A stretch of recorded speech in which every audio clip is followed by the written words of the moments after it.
네, 오늘 저와 여러분에게 주시는 하나님의 말씀은 디모데전서 1장의 말씀입니다. 디모데전서 1장 1절로 7절까지의 말씀인데요. 댁에 계시는 분들은 성경을 찾으시는 것도 좋겠습니다. 물론 화면에도 준비가 되어 있습니다. 디모데전서 1장 1절로 7절까지의 말씀을 저와 여러분이 한 절씩 번갈아 가면서 교독하도록 하겠습니다. 제가 먼저 읽겠습니다. 우리 구주 하나님과 우리의 소망이신 그리스도 예수의 명령을 따라 그리스도 예수의 사도된 바울은 믿음 안에서 참 아들 된 디모데에게 편지하노니 하나님 아버지와 그리스도 예수 우리 주께로부터 은혜와 긍휼과 평강이 내게 있을지어다. 내가 마게도냐로 갈 때에 너를 권하여 에베소에 머물라 한 것은 어떤 사람들을 명하여 다른 교훈을 가르치지 말며 신화와 끝없는 족보에 몰두하지 말게 하려 함이라. 이런 것은 믿음 안에 있는 하나님의 경륜을 이룸보다 도리어 변론을 내는 것이라. 이 교훈의 목적은 청결한 마음과 선한 양심과 거짓이 없는 믿음에서 나오는 사랑이거늘 사람들이 이에서 벗어나 헛된 말에 빠져. 함께 읽습니다. 율법의 선생이 되려 하나 자기가 말하는 것이나 자기가 확증하는 것도 깨닫지 못하는도다. 아멘. 아멘. 자, 여러분, 이제 말씀을 듣는 시간입니다. 혹시 조금 흐트러진 마음이 있다면 다시 한번 하나님 앞에서 예배드리는 나의 태도를 점검하시고요. 또 너무 익숙한 장소에서 소파에서 방에서 침대에서 너무 편하게 예배 드리시는 분들이 있다면 하나님의 말씀 앞에서 조금 더 우리의 영혼을 정돈하면서 예배에 집중하면 좋겠습니다. 제가 목을 좀 다쳤습니다. 목 성대를 조금 다쳐서 저를 사랑해 주시는 우리 목사님께서 리제너십 할 때 너무 그렇게 목 상하게 하지 말아라 그러셨는데 여기 분위기는 도저히 적당히 기도할 수 없는 너무 뜨겁고 너무 성령 충만한 분위기입니다. 가정에서 예배 드리시는 분들 곧 하나님께서 이 코로나를 정리해 주시고 정돈해 주시고 부담 없이 예배당에 모일 수 있을 때는 우리 다 같이 한 자리에 모여서 뜨겁게 하나님을 찬양하고 뜨겁게 기도하고 하나님 말씀을 상고하고 은혜 나눌 수 있는 그날이 속히 올 수 있기를 바랍니다. 하나님 말씀 나누겠습니다.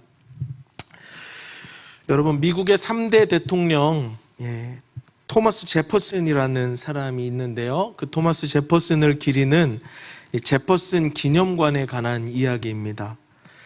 언제부턴가 이 토마스 제퍼슨 기념관 외벽이 심하게 부식되기 시작했습니다. 그래서 이제 기념관장이 진상조사에 나섰어요. 사람을 시켜서 도대체 왜 이 기념관의 외벽이 이렇게 심하게 손상되는 건지 알아보라 그랬습니다. 알아본 결과 문제는 이 비둘기의 분뇨 때문이었어요. 비둘기가 똥을 많이 싸다 보니까 외벽에 묻고 그것을 처리하려고 하다 보니까 강한 약품으로 강한 세제로 벽을 청소하다 보니까 이제 벽이 심하게 부식되는 거였습니다. 그래서 이제 이 기념관 측에서 제시한 솔루션은 뭐였냐면 관광객들에게 비둘기 먹이 주는 일을 금지했습니다. 비둘기 먹이를 못 주도록 했는데요. 비둘기의 먹이를 주지 못하게 했음에도 불구하고 날이 갈수록 외벽의 부식은 점점 더 심각해져만 가는 거예요. 뭔가 이상하다 해서 다시 조사를 했습니다. 다시 조사를 했더니 비둘기가 거기에 올 수밖에 없었던 이유가 발견됐는데 거미들이 그 벽에 너무 많았던 거예요. 이 제퍼슨 기념관 천장에는, 외벽 천장에는 수많은 거미들이 살고 있었던 것이죠. 그래서 다시 한번 이 기념관 측은 그 거미를 제거하기 위해서 백방의 노력을 했지만 거미들이 제거가 되지 않는 거예요. 다시 조사를 했습니다. 이유가 무엇이었는가 다시 조사를 했더니 밤만 되면 인근 숲에서 나방떼가 유독 그 제퍼슨 기념관 건물로만 날아드는 거예요. 그러니까 밤마다 엄청 많은 양의 나방떼가 날아드니까 그 나방떼를 잡아먹기 위해서 거미는 서식할 수밖에 없었던 거죠.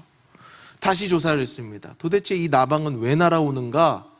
나방을 아무리 없애려고 해도 방법이 없는 거예요. 알아본 결과 건물의 외관을 돋보이게 하기 위해서 외등을 켜서 건물을 비추는데, 주변에 있는 다른 건물들은 그 외등을 2시간 후에 켜는데 이 제퍼슨 기념관만 2시간 먼저, 주변에 있는 건물들보다 2시간 먼저 외등을 켜서, 그것도 엄청 밝은 외등을 켜다 보니까 인근 숲에 있던 나방떼가 오직 그 기념관으로만 날아오더라는 거예요.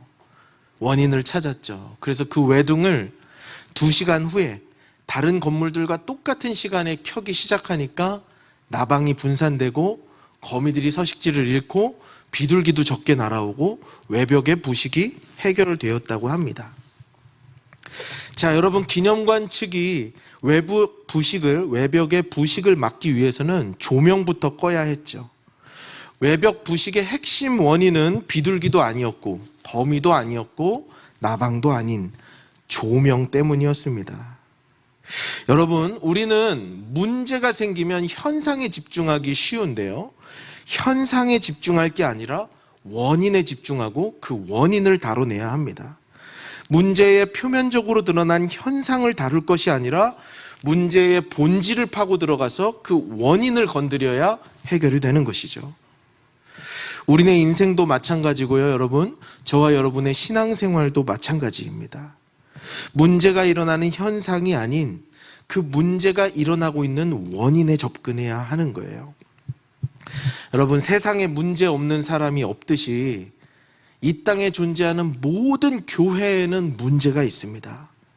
왜냐하면 교회는 성도들의 모임이기 때문이죠. 예수 믿는 사람들의 모임이기 때문이죠. 그래서 세상에 존재하는 모든 교회에는 크고 작은 문제들이 있습니다. 중요한 것은 문제가 있느냐 없느냐가 아니고 그 문제를 얼마나 잘 다루는가이죠.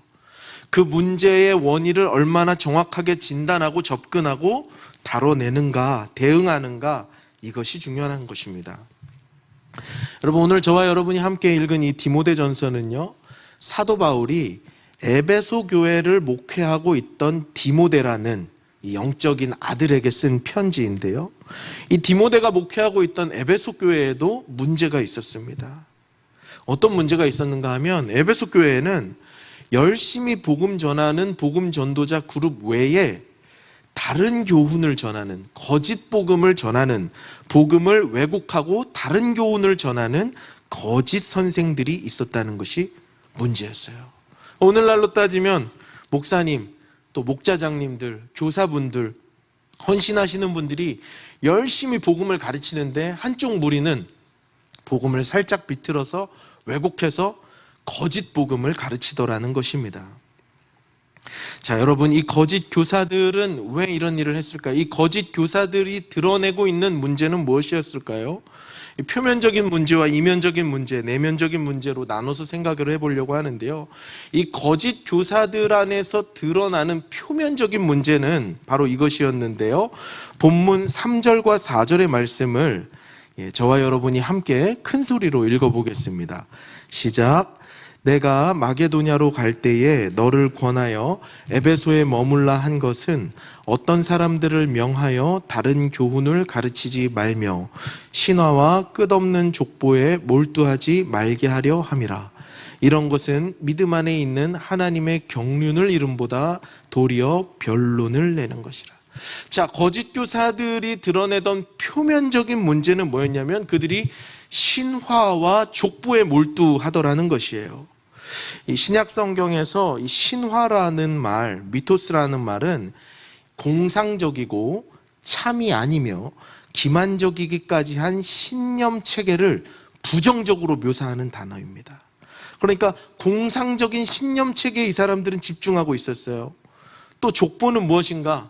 이 성경에 등장하는 인물이나 가계도에 대한 이 구약에 나온 그 설명을 사변적으로 이용하는 것이었대요.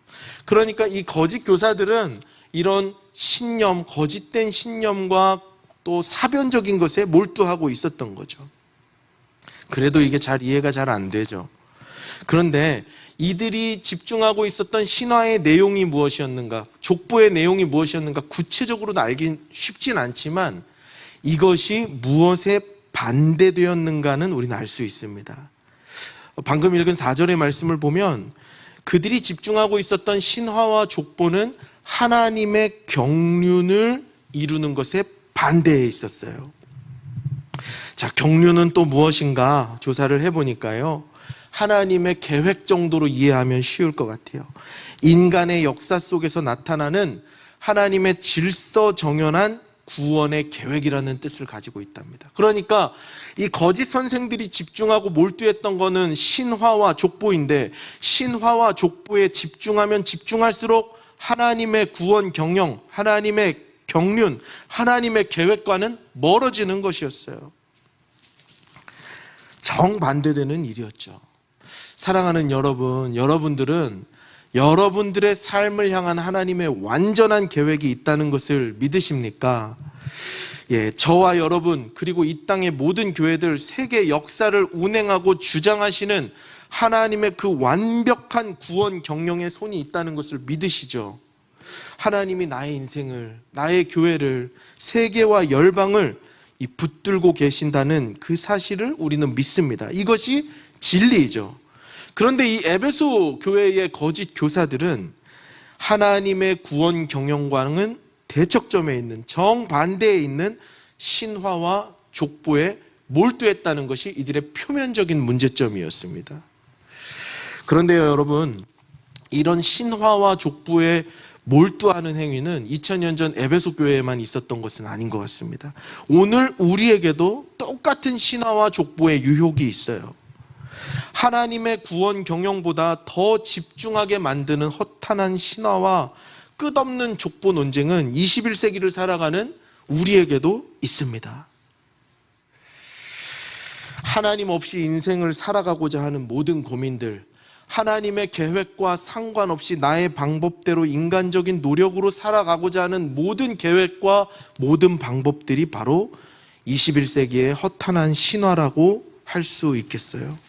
여러분, 오늘 우리가 살고 있는 이 시대에도 얼마나 많은 신화들이 존재합니까? 어른들은 부동산 불패 신화, 이런 말 익숙하시죠?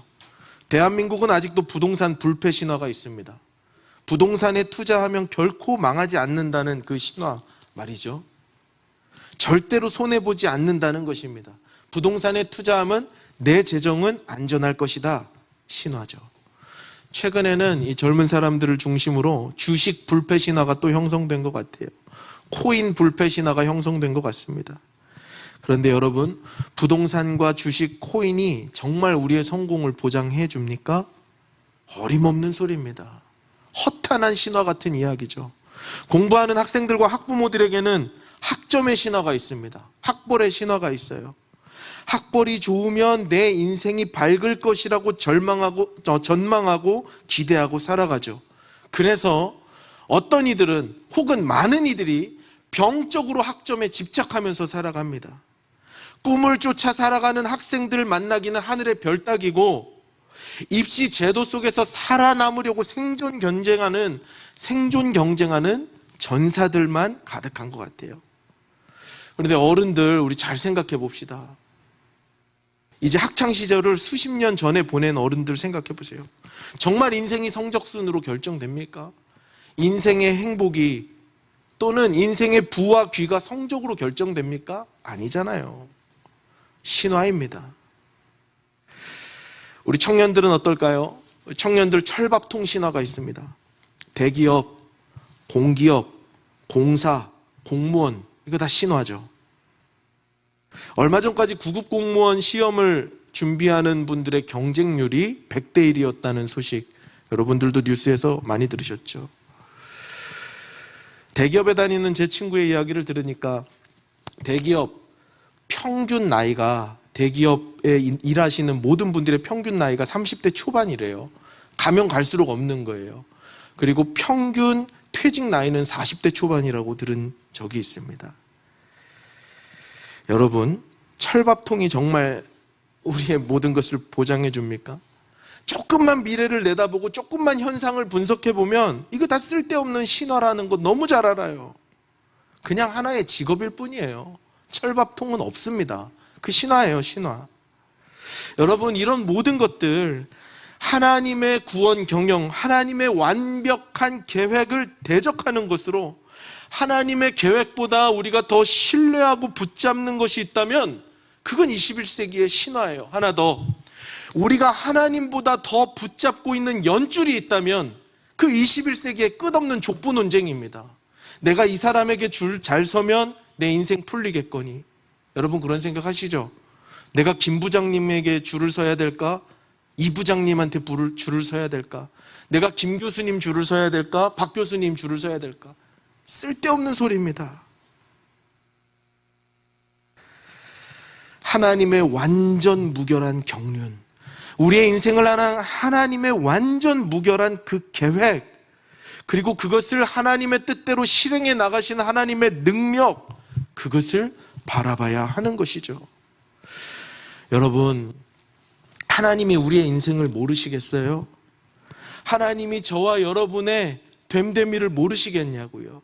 저와 여러분이 가는 걸음 한 걸음 한 걸음을 모르시겠냐고요? 다 아시죠? 하나님이 저와 여러분의 인생을 성적순으로 매기시겠습니까? 여러분들의 직업순으로 우리의 인생을 빚어가실까요? 그렇지 않다는 것입니다. 그러므로 사랑하는 여러분, 우리 안에 있는 허탄한 신화와 끝없는 족보 논쟁을 대적해야 됩니다. 이거 있다면 버려야 됩니다. 하나님 앞에서 이건 죄악이에요. 빨리 버려야 되는 겁니다.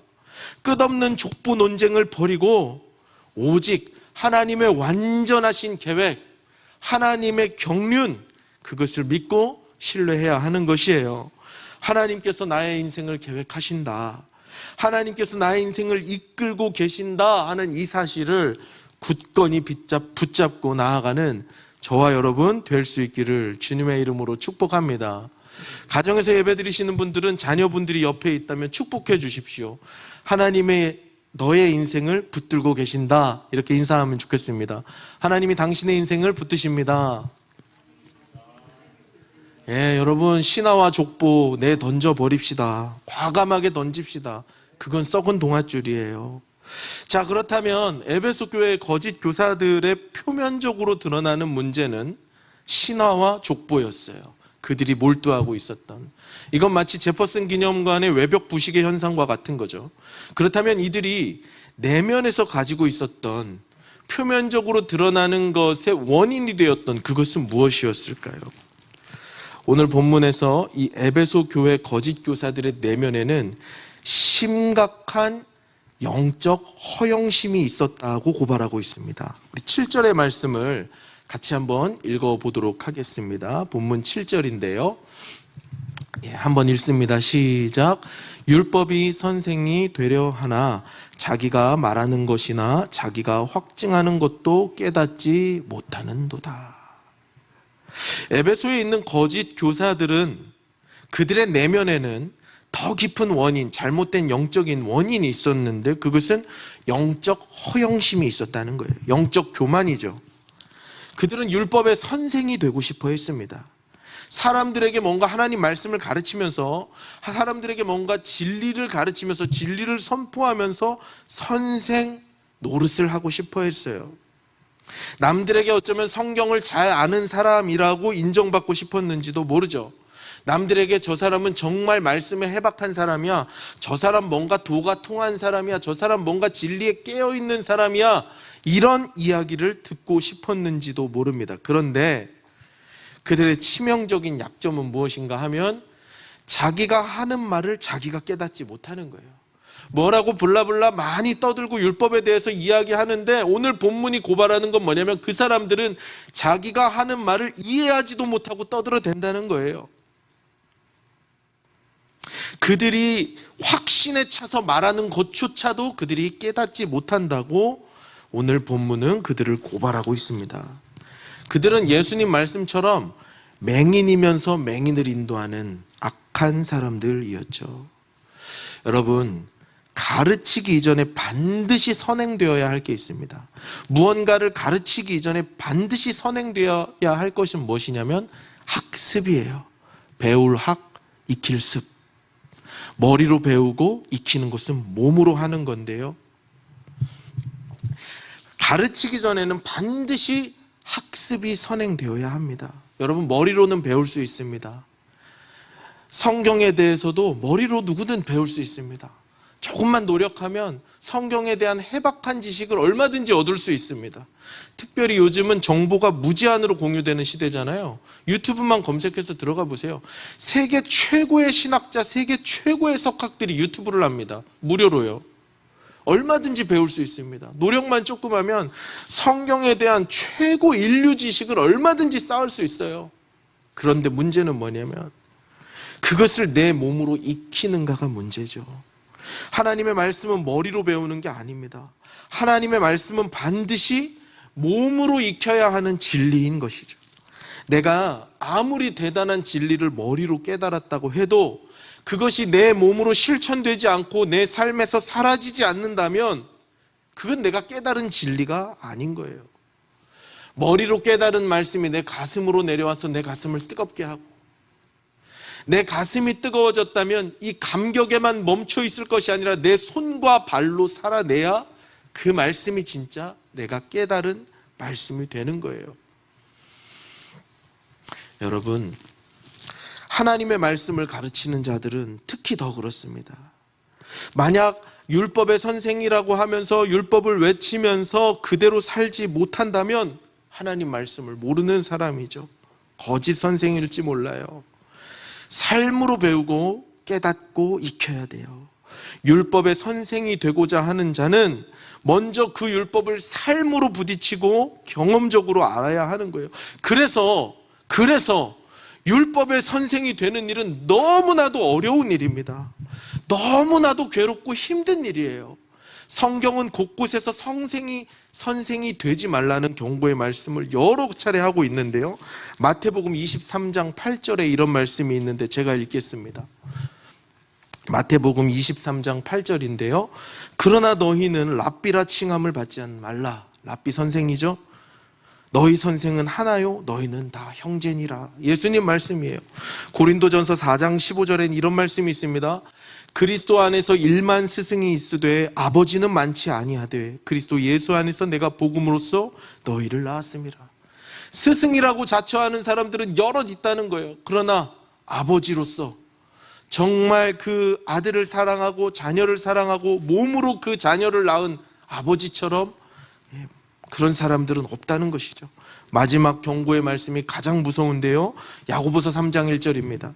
내 형제들아 너희는 선생된 우리가 더 큰 심판을 받을 줄 알고 선생이 많이 되지 말라.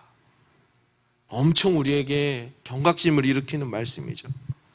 특별히 하나님의 말씀을 맡은 말씀 사역자들, 성경 공부와 목장 모임을 인도하는 목자장님들, 아이들을 가르치는 교사들, 찬양팀으로 앞에 서서 하나님의 말씀을 노래로 선포하는 사람들, 우리의 입술의 선포가 우리의 삶과 괴리될 때, 우리의 입술의 선포와 나의 삶이 전혀 다른 궤적을 그리고 있을 때 우리는 거짓 교사가 될 수 있다는 것을 명심해야 합니다.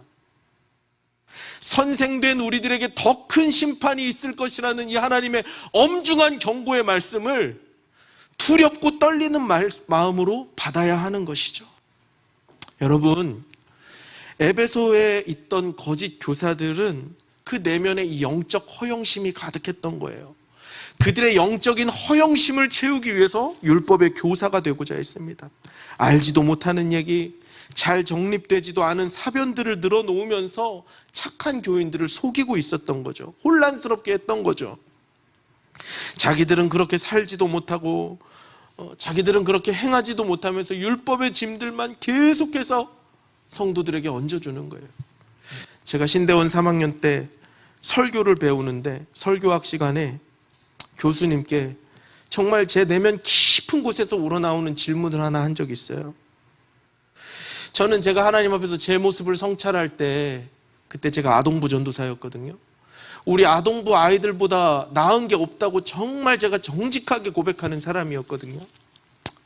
하나님이 자격 없는 죄인을 이 귀한 영광의 직분 주셨다 생각하고 아동부 사역을 했는데, 우리 아이들을 만나면, 아이들 너무 맑잖아요. 아이들 만나면 제 영이 막 밝아지는 것 같아요. 그게 주일날은 제가 힘없는 시간이었는데, 제가 설교를 하면 저도 다 지키지도 못하는 그 율법의 굴레를 아이들에게 씌우는 것 같아서 너무 괴로웠어요. 그런데 하나님 말씀을 맡은 사람이니까 전하기는 해야 되겠고, 괴로워서 교수님께 질문했던 기억이 납니다. 저도 다 지키지 못하는 율법의 굴레를 아이들에게 씌우는 것 같은데 어떻게 해야 합니까? 질문했던 기억이 나요. 여러분, 영적 허영심을 버려야 합니다. 겸손한 마음으로 배우고 또 배워야 하는 거죠. 가르치기에 앞서서, 선포하기에 앞서서, 앞에 서기에 앞서서 하나님 앞에 엎드리고 배우고 익히고 해야 하는 거예요. 여러분, 가끔 그런 사람들 여러분들도 아마 만나시리라 생각하는데요. 청년부를 이렇게 맡아서 사역할 때 그런 분들이 어딜 가나 꼭 있어요. 책을 한 권 읽었습니다. 뭐 또 신앙에 관한, 아니면 뭐 신학에 관한, 아니면 교회에 관한 어떤 책을 한 권 읽었는데, 이거 한 권 읽고 이게 전부인 양 토론 배틀을 하러 찾아오시는 분이 있어요. 이거 한 권 읽고 거기에 은혜를 받으셔가지고, 전사님 이거 잘못됐지 않습니까? 우리 교회 이거 틀렸지 않습니까? 이거 한국교회 잘못됐... 책 한 권 읽고 겁이 없어요. 여러분, 저는 신학을 공부하는 사람인데요, 그리고 앞으로도 계속 공부를 해 나가야겠죠. 이게 성경에 대한 신학자들의 입장도 A부터 Z까지 너무 이 스펙트럼이 넓어요. 성경이 100% 역사다라고 말하는 사람이 있는가 하면, 문자주의적으로 성경은 100% 허구다라고 말하는 신학자들도 있어요. 근데 이 사람 글을 찾아서 이 사람 책을 읽어보면 설득이 됩니다. 그렇지, 성경은 100% 하나님 역사지. 그럼 맞지. 그리고 저 책을 가서 읽잖아요. 이 책도 논리가 받아들여져요. 이해가 돼요. 무슨 말인가 하면, 이 사람들의 내용을 우리가 이해를 하고 비판할 능력이 없다는 거예요. 이걸 읽으면 이게 맞는 것 같고 저걸 읽으면 저게 맞는 것 같아요. 중요한 건 뭘까요? 양쪽을 다 읽는 거예요. 양쪽에서 다 배우는 겁니다. 가르치려고 하지 말고, 주장하려 하지 말고, 뭔가를 주장하려고 하기 전에 충분히 많이 겸손하게 배우는 거예요. 여러분, 스승이 되려는 자세를 우리는 버리고, 영적인 허영심을 버리고 끝까지 겸손하게 낮아져서 어디서든 배우는 사람이 되면 좋겠습니다. 에베소 교회의 거짓 교사들의 문제점, 이 영적 허영심이었어요. 영적 허영심의 결과로 삶과 괴리된 말뿐인 신앙을 했던 것이죠. 자, 그렇다면 여러분, 우리 안에도 이런 에베소 교회의 거짓 교사가 품고 있었던 영적인 약점들, 영적인 문제점들이 우리 안에서도 발견이 되는데요, 우리는 이것을 극복하기 위해 어떻게 해야 될까요? 제퍼슨 기념관은 외벽 부식을 막기 위해서 조명을 꺼야 했다면, 우리의 신화와 족보에 몰두하는 우리들, 영적인 허영심에 가득 차서 뭔가를 주장하려고 하는 우리들, 삶과 괴리된 인생을, 믿음을 살고 있는 우리들, 어디서부터 손을 대야 하는 걸까요? 어떻게 하면 우리의 종교적인 위선과 교만, 영적 허영심을 극복할 수 있을까요? 오늘 본문 5절에 답이 있는데요, 3절부터 7절까지의 말씀을 보면 3절부터 7절까지는 이 거짓 교사들에 대한 고발과 내용들이 이렇게 3절부터 7절까지 쭉 나옵니다. 장황하게.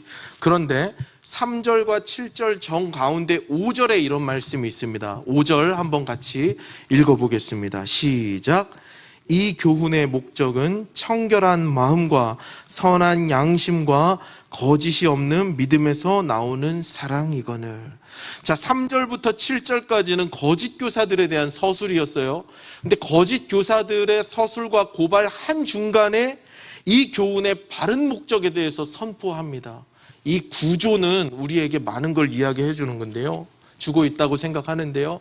자, 바른 교훈의 목적으로 청결한 마음과 선한 양심, 거짓 없는 믿음에서 나오는 사랑을 간직하는 사람들은 언제나 거짓 교사, 거짓 가르침, 거짓 교훈들에 둘러싸여 있다는 거예요. 그래서 이 믿음을 지키는 게 쉽지 않습니다. 바른 목적을 따라 걷는 것이 쉽지 않습니다. 우리 주변에는 거짓 교훈과 거짓 가르침들이 너무나 두텁게 우리를 둘러싸고 있기 때문이죠. 이 거짓 가르침이 우리를 유혹하고 허탄한 신화에 집중하게 하고 의미 없는 족보에 관심을 두게 하는 거예요. 거짓 교사들이죠. 자, 오늘 본문 5절의 말씀은 복음의 참된 목적, 이 교훈의 참된 목적은 무엇인가? 사랑이라고 말하고 있습니다. 청결한 마음, 선한 양심, 거짓 없는 믿음에서 나오는 사랑, 그것이 오늘 저와 여러분이 믿고 그것대로 따라 살려고 하는 복음의 목적이라고 말하고 있어요. 여러분, 결국은 사랑입니다. 복음의 목적은 무엇인가? 사랑이에요. 하나님의 말씀, 하나님의 교훈의 목적은 사랑이라고 단언하고 있습니다. 자, 이 사랑은 세 가지에 근거해야 된다고 이야기하고 있는데요. 첫 번째, 청결한 마음입니다. 청결한 마음. 여러분, 제가 도전합니다. 여러분 마음은 지금 청결합니까? 여러분 마음 깨끗하세요? 내 마음이 깨끗한가 아닌가를 살필 수 있는 시험지가 하나 있습니다. 예수님 가르쳐 주신 건데요. 내 눈에 하나님이 보이는가 안 보이는가, 이걸로 내 마음의 오염도를 파악할 수 있어요. 마태복음 5장 8절에 보니까 예수님이 팔복을 선포하시면서 마음이 청결한 자는 복이 있나니 그가 하나님을 볼 것이요, 이렇게 말씀하셨습니다. 여러분들은 하나님을 보면서 살아가세요? 깨끗한 마음, 청결한 마음 가진 사람들은 하나님이 보이는데, 물론 하나님의 눈, 코, 입이 보이는 게 아니겠죠. 하나님의 손과 발이 이런 게 보이는 게 아니겠죠. 하나님이 내 주변에서 움직이고 계시는 것, 하나님이 내 가까이 들어와 계시는 것, 내 삶의 한 복판에 들어와서 역사하고 계신다는 것이 보인다는 것이죠. 마음이 청결한 사람은 아주 일상적인 삶을 살면서도 하나님을 볼 수 있는 것입니다. 제 간증인데요. 작년 늦여름, 작년 8월쯤으로 기억합니다. 아내가 둘째 만삭이었어요. 병원에 갔는데 배드뉴스가 들리는 거예요. 산딸이 점점 가까이 오는데 이 태아의 뱃속에 물혹이 발견됐어요. 처음에 발견될 때는 손톱만한 요만한 사이즈여서 산딸이 가까워 오니까 그냥 낳으면 괜찮으려나 했어요. 한 주인가 두 주 있다 갔는데 요만했던 게 2.4cm가 됐어요. 태아의 뱃속에 2.4cm 괜찮을까 했는데 산부인과 선생님이 이제 산모를 안정시키시려고 그랬는지 괜찮다고, 애는 안 아프다고, 걱정 말라고 안심을 시켜주셨어요. 그 다음번 검진을 갔을 때는 이게 4cm가 넘어서 5cm 가까이 된 거예요. 태아의 뱃속에 5cm의 혹이라니, 아무리 의학적 상식이 없는 저로서도 이건 예산일이 아닌 것 같은데 의사 선생님은 아프지 않다, 괜찮다만 말씀하시는 거예요. 나중에 아이를 낳고 병원에 가보니까 전혀 괜찮은 일은 아니었어요. 자, 그 소식을 들은 부모의 마음은 어땠을까요? 그 아이의 뱃속에 물혹이 5cm나 된다는 그 진단을 듣고 아내와 함께 집에 들어온 저는 아내를 위로하기 위해서 걱정 마라 여보, 걱정하지 마세요. 이 아이가 잘못되기까지는 경우의 수가 너무 많은데 그 경우의 수를 다 통과해야 우리가 생각하는 비극의 스토리가 있는 거니까 절대 걱정하지 말고 그걸 생각할 필요 없다. 거기까지 가기 위해서는 확률이 너무 작다. 다른 경우의 수 갈래길이 너무 많으니까 밝은 쪽으로 생각하고 하나님 믿읍시다. 이렇게 말은 했지만 제 속에도 불안함은 여전했어요. 그런데 그때 아내에게 저희가 이렇게 막 절망하고 있었는데 아내에게 연락이 한 통 왔어요. 아내의 선배 언니가 이제 산딸이 가까이 오니까 과일 바구니를 하나 선물로 보내줬고, 그 과일 가게에서 저희 집에 초인종을 누르고 그걸 배달을 온 거예요. 근데 그 과일 가게가 어디냐면 저희가 그 과일 가게에서 몇 번 사 먹었는데 정말 맛없는 과일 가게였어요. 비싸고 맛없는. 그래서 몇 번을 실패하고 다시는 안 가리라 했던 그 과일 가게에서 배달이 온 거예요. 근데 그걸 먹었는데 너무 달콤하고 너무 맛있는 과일이 배달 온 거예요. 그 절망하는 마음, 두려운 마음, 불안한 마음을 가지고 있는데 갑자기 저희 집에 과일 바구니 하나가 도착했고 그 과일을 까서 먹는데 너무 달콤한 거예요. 순간 제 마음에 하나님이 그런 말씀하시는 것 같았어요. 걱정하지 마라. 단 거 먹고 힘내라. 별일 아니다. 힘내라. 내가 너희들을 격려한다. 하나님 음성이 들리는 것 같았어요. 그래서 정신 차리고 하나님 의지했던 기억이 있습니다. 여러분, 삶 속에서 크고 작게 말씀하시는 하나님, 그 목소리가 들리세요? 여러분 삶의 한복판에 와 계시면서 여러분들의 삶 가운데서 일하고 계시는 하나님의 손길이 보이십니까?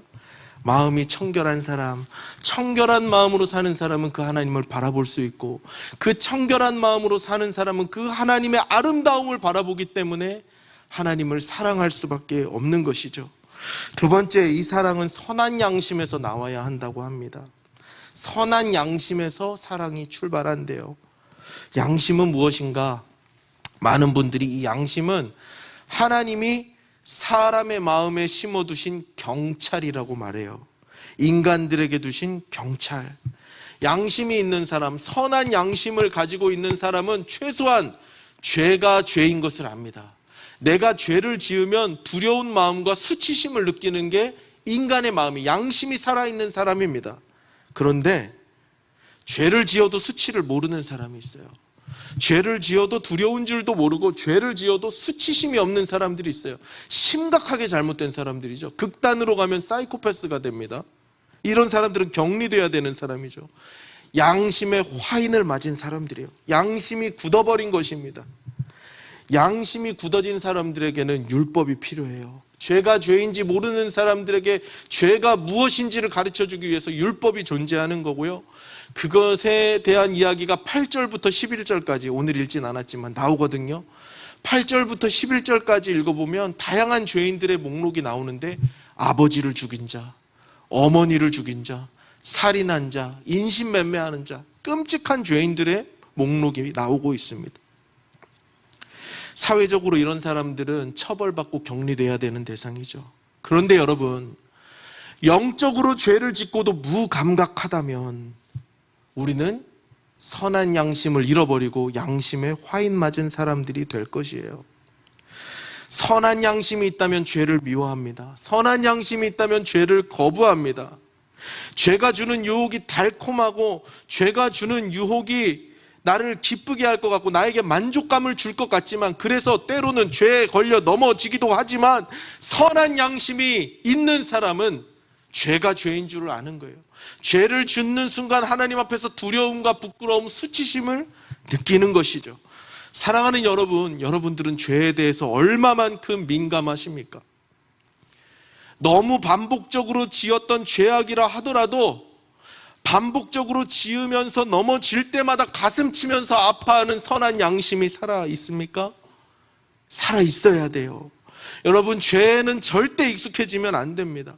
선한 양심을 따라 죄를 미워하되, 죄와 싸우되, 피 흘리기까지 죄를 미워하고 죄와 싸우고 하나님을 사랑해야 하는 것이에요. 마지막으로 이 사랑은 거짓 없는 믿음에서 나온다고 합니다. 거짓 없는 믿음. 거짓 없는 믿음이라는 이 단어를요, 많은 다른 번역본에서는 순수한 믿음이라고 번역했어요. 우리의 순수한 믿음으로부터 하나님을 향한 사랑이 나온다고 이야기해요. 여러분, 저와 여러분의 믿음은 순수합니까? 아니면 약간 오염됐습니까? 객관적으로 보건대는 저는 여러분들보다는 조금 오염이 된 것 같아요. 아까 이쪽에 있는 책도 많이 읽어서 이것도 맞는 것 같고 저것도 맞는 것 같고 갈팡질팡 오염이 됐죠. 여러분, 순수한 믿음이라고 할 때 아이들이 생각나요. 부모 품에 있는 어린아이가 생각나요. 이 어린아이는 태어나면 어미 품에 있는데요, 이 어린아이는 엄마를, 자신의 주 양육자를 의심 없이 100% 믿습니다. 그래서요, 주 양육자가 주는 것은 의심 없이 다 받아 먹어요. 부모가 선한 마음으로 선한 것을 공급하기 때문에 그 아이가 사는 거지, 부모의 양심이 조금이라도 고장나면 그 아이는 그냥 잘못되는 거죠. 순수하게 부모를 믿고 전적으로 부모에게 의존되어 있고 전적으로 부모에게 의탁되어 있는 그 아이들, 부모가 주는 것을 먹고 부모가 입혀주는 것을 입고 그에게 유행에 맞는지 계절에 맞는지 아이는 몰라요. 부모가 입혀주면 입는 거예요. 부모가 주는 음식 그게 뭔지 몰라요. 부모가 하라면 그게 법이 되는 거예요. 정말 순수하게 아이들은 부모를 믿더라는 거예요. 정말 순수하게요. 예수님이 우리에게 어린아이와 같은 모습을 찾으시죠. 어린아이 같지 않으면 너희들 천국 가지 못한다, 이런 말씀하시잖아요. 저와 여러분이 예수님을 그렇게 믿고 있는지 점검해 봐야 됩니다. 순수한 믿음, 거짓 없는 믿음, 왜곡 없는 믿음, 정말 깨끗한 믿음이 저와 여러분 안에 있는지 기도의 골방에서 무릎 꿇고 점검해야 돼요. 사랑하는 여러분, 우리 하나님을 그렇게 신뢰하고 있는지 물어봅시다. 스스로 하나님을 그렇게 신뢰하고 있는지, 순수하게 믿고 있는지 물어봅시다. 그 믿음에서 사랑이 출발하는 거예요. 말씀을 맺습니다. 여러분, 우리가 1만 가지 봉사를 할 수 있습니다. 찬양을 제 아무리 잘하고 성경을 수백 번 읽고 복음을 깊이 통달해도 사랑이 없으면 그거 헛것입니다. 고린도전서 13장, 천사의 말을 할지라도 울리는 꽹과리와 같다. 사랑이 없으면 예언도 패하고 지식도 패하고 방언도 패할 것인데 영혼까지 사랑은 남아있다. 13절, 그런즉 믿음, 소망, 사랑, 이 세 가지는 항상 있을 것인데 그 중에 제일은 사랑이라. 사랑하는 여러분, 이 교훈의 목적, 저와 여러분이 오늘 목숨 걸고 믿고 우리의 인생을 걸고 믿는 이 복음의 목적은 무엇입니까? 사랑이에요.